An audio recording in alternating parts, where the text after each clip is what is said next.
दिल्ली कूच के लिए पंजाब और हरियाणा के बॉर्डर पर बैठे किसानों के आंदोलन का 7वां दिन। लेकिन बड़ी खबर यह है कि 7वें दिन किसानों को जो प्रस्ताव मिला था केंद्र सरकार की ओर से वो उन्होंने नामंजूर कर दिया। इस वक्त ये तस्वीरें दिखाएं तो अभी आपको दिखाई देगा कि यहाँ पर माहौल एकदम शांत है। सामने की तरफ देखेंगे तो वहाँ पर हरियाणा पुलिस प्रशासन और अर्धसैनिक बल जो है उनकी तैनाती है।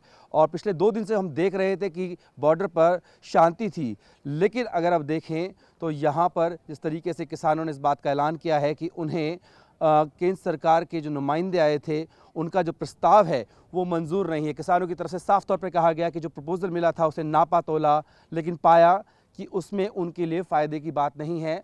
वो इस बात को समझ रहे थे कि 5 फसलों पर एमएसपी की खरीद की गारंटी मिल रही है, लेकिन उन्होंने कहा कि इसमें कंडीशंस जुड़ी हैं। वो ये है कि जो डाइवर्सिफिकेशन करेगा फसल का, यानी कि जिस फसल को उगाता है, मान लीजिए गेहूँ उगाता है तो उसकी जगह दाल उगाएगा तो वैसे ही किसानों को फ़ायदा मिलेगा। जबकि उनका ये मानना था कि इससे पूरे देश में किसानों को 5 नई फसलों पर एमएसपी मिलेगी। ऐसे में किसानों की तरफ से साफ तौर पर कहा गया है कि जो सरकार की तरफ से कहा गया था उसमें और इस प्रस्ताव में हकीकत में अंतर है।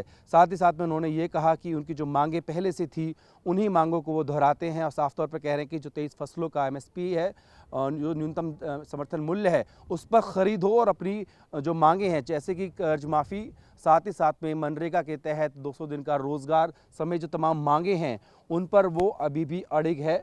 और अब ये तय जो है वो सरकार को करना है कि आगे इस मामले को कैसे लेकर जाए। लेकिन साफ तौर पर किसानों ने कह दिया है कि अब 21 फरवरी को सुबह 11 बजे किसान आगे हरियाणा की तरफ पंजाब से कूच करेंगे।